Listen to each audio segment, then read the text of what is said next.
Alright, Southern Africa, Mzansi, igama ngusisibongo ngwasho Sizwe Inkalakatha, Sizwe Vinhla Lesotho. Welcome to my YouTube channel. Welcome to Sizwe OS TV. Phambi kwami khona ke babuculu mhlambe usiphi background babuculu ubani wakabana nokuthi njengoba sila Albert Park inhloso ye-MK kuba ihlangana namhlanje kumhla 29 May. Usifiso kaQulu lo oku zone igedlehlekisa zone ngaphansi kweTheku region. Sinabile egale and safety and stability. So usuku lwanamhlanje ke usuku olukhulu kakhulu ngoba siyazi ukuthi uMay Day usuku labasebenzi. Nathi ke njengomkhonto wesizwe sibe nokuthi ke sixhumane ke sithintwe abasebenzi abakuma department ahlukene kwamasipala kuhulumeni kanjalo nama security kanjalo nalabo sibabiza ukuthi amalokuzana abasebenza ku domestic. So bonke labo basebenzi bahlanganayo bafisa ukuthi ngelinye ilanga bayafisa ukuthi bafike bezokwenza izithulo zabo kumkhonto wesizwe ngoba babonile ukuthi iyona nhlangano ekhuluma ngezinto ezithinta abasebenzi ngoba babonile ukuthi lokhu ukuthi ngaso sonke isikhathi bathembele eqembuni leli elibusayo lidlale ngabo kakhulu ngoba likhombisile ukuthi alinendaba nabantu.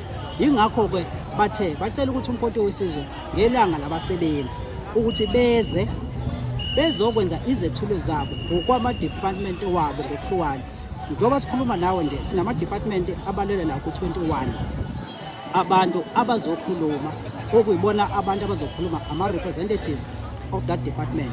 Sizothi ke mase sisilalelileke njengomkhonto wesizwe bese ke sithatha ke lezi ikhalazo zabo siyithatha sizisa kumongameli umkhonto wesizwe uComrade uJacob Zuma sithi laba abantu baseThekwini abasebenzi izinto abakhala ngazo okuhleke ukuthi njengoba namhlanje sihlangene sinayo iYouth League MK sinayo Women's League kanjalo futhi sinayo ilokuzana iprovince ezobe ikhona namhlanje okukhombisa ukuthi abasebenzi sibathatha serious ngoba zonke lezi inhlaka ziphelele ngoba zifuna ukuzolalela ukuthi bathina abasebenzi ngoba njengomkhonto wesizwe yithina esizophatha. So mawuzoba uhulumeni ozophatha kumaleke ubaleke ukuthi abasebenzi uzokhuluma nabo uzwe inkinga zabo so lethi uzothuma ungena emandleni uyazi ukuthi iziphi inkinga ofanele ukuthi uyilungise. Ilokho ke sokwenza namhlanje babuculu mathi ngiyabukusisa kahle la akusibo abantu abaningi ngendlela ukuthi bengalindele ukuthi mhlawumbe ngabe ama department awu 21 noma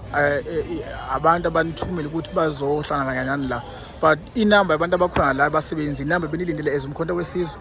Inamba besilindele ukuthi ke kuzoba abantu abakangaka ngoba amanye ama challenges esibe nawo sithe sisahlela ukuthi ke sifunda ukuthi sibe nevenue esizoyisebenzisa okuyi stadium sakhokha sithe sisikhokhile imali kwase kuhamba kwesikhathi kwase kutholakala ukuthi base bethi bona no ngoba kukhona umkhonto wesizwe kulento asakwazi ukuthi sinivumele basebenza njani bayikhansela lento bathi ke abasakwazi ukusinikeza ipermission ukuthi sikwazi ukuhlangana.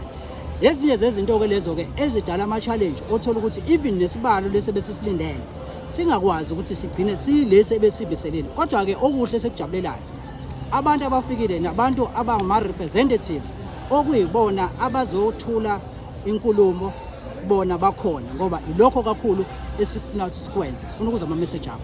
Udaba uGoodwill indaba ethinta uxosheka babukhumala kanye namanye amalungu omkhonto wesizwe as MK kubuye ngathi zisuka amagqozo nje sekuvese uqala kubonakala lapha ukunakala kwezinto as amalungu eMK uxoshwa kwamalungu afana nomuntu owaba ingxenye ukuthi kusunguleke iqembu noma kubhaliseke iqembu kaIEC kusho ukuthini as umkhonto wesizwe kakhulu nina njengamalungu eMK phansi la emasebeni.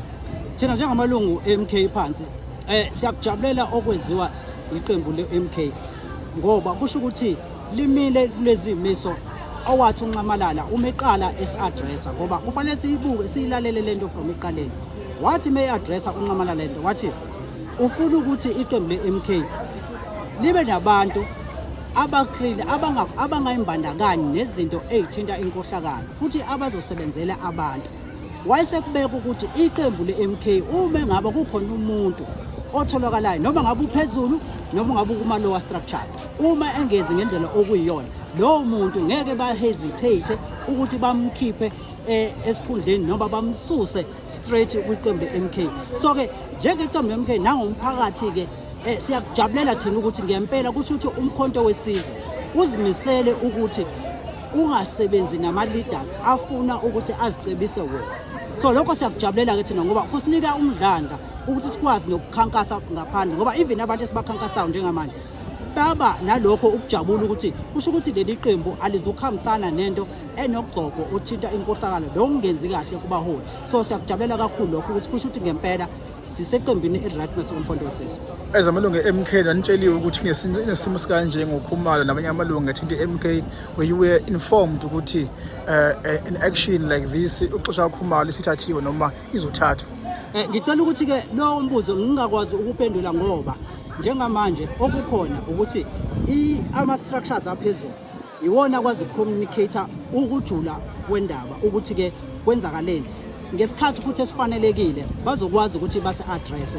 Njengamanje umsakazi ofanele sikhumbule sikwi-process ye-election siney'nsuku ezincane ukuthi siye kuma-elections, so i-focus yethu sifocuse kuma-elections, kuma-trainings ukuthi senze sure ukuthi ama-party agents wethu siyakwazi ukuwaqeqesha. So okunye sikubekelele ukuthi i-leadership from the top izokwazi ukuthi i-communicate time to time so that even the media bakwazi ukuthi bayi-addresse lolo daba. Baba Xhaphazi, sibonga kakhulu. Siyabonga kakhulu.